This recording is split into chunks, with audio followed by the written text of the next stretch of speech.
Welcome to this detailed overview of elasticity in economics. Today, we'll explore one of the most fundamental concepts that helps explain how consumers and businesses respond to change in prices, incomes, and price of related goods.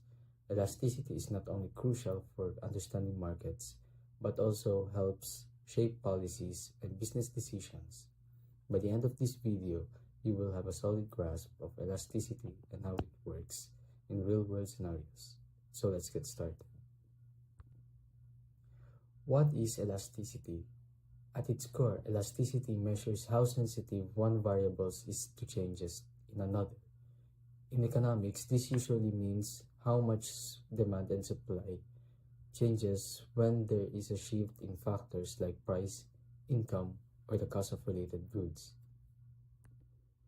Let's simplify this.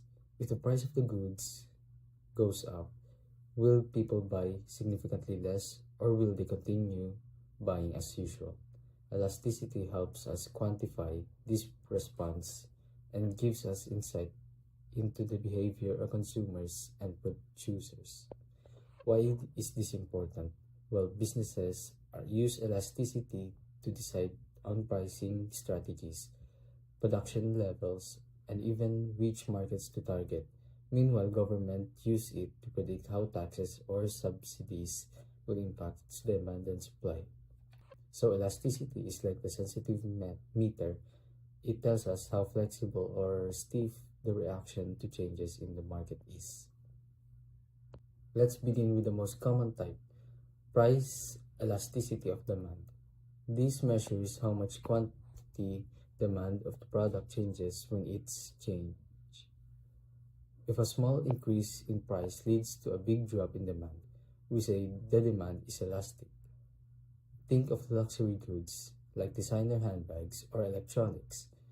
When price rise, people may decide they don't need them anymore. On the flip side, if price change a little to no impact on demand, we say demand is inelastic.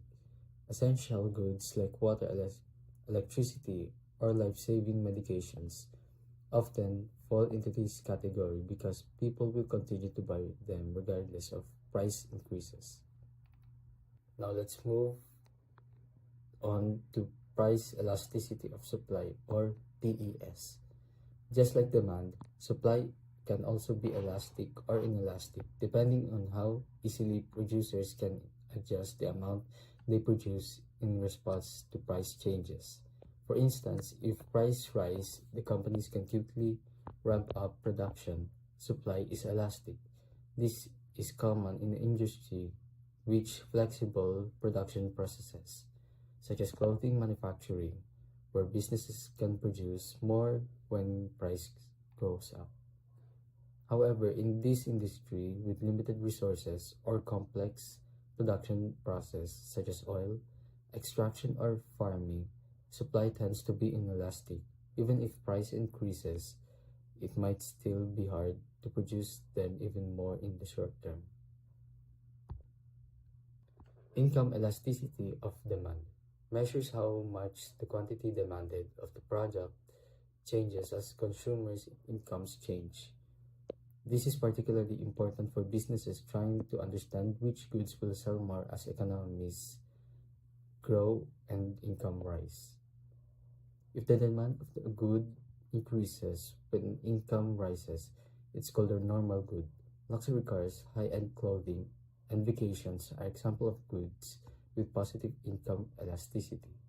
The higher your income, the more likely you will purchase these. On the other hand, some goods are considered inferior goods.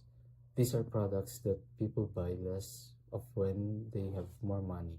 Example might include instant noodles or bus rides, which people tend to replace with higher quality alternatives as their income grows. Finally, let's talk about cross-price elasticity of demand. This measures how much the demand for one product changes when the price of another product changes. It's especially useful for understanding relationship between products that are either substitutes or complements. Substitutes are products that can replace each other, like tea and coffee. If the price of the coffee increases, people may switch to drinking tea because the demand of tea to rise. Complements, on the other hand, the products that are often used together, like printers and inks. If the price of the printer goes up, people may buy few printers, which lead to the drop of demand of ink as well. So in conclusion, elasticity in economics gives us way to measure how sensitive demand or supply is to change in price, income, or the price of related goods. Understanding elasticity helps businesses and policymakers make smarter decisions, whether it's about setting prices, predicting sales, or planning economic policies. Now that we have learned all about elasticity in economics, it's time to put your knowledge to the test. I'll be asking 10 quick questions based on the concept we have covered. Let's dive in.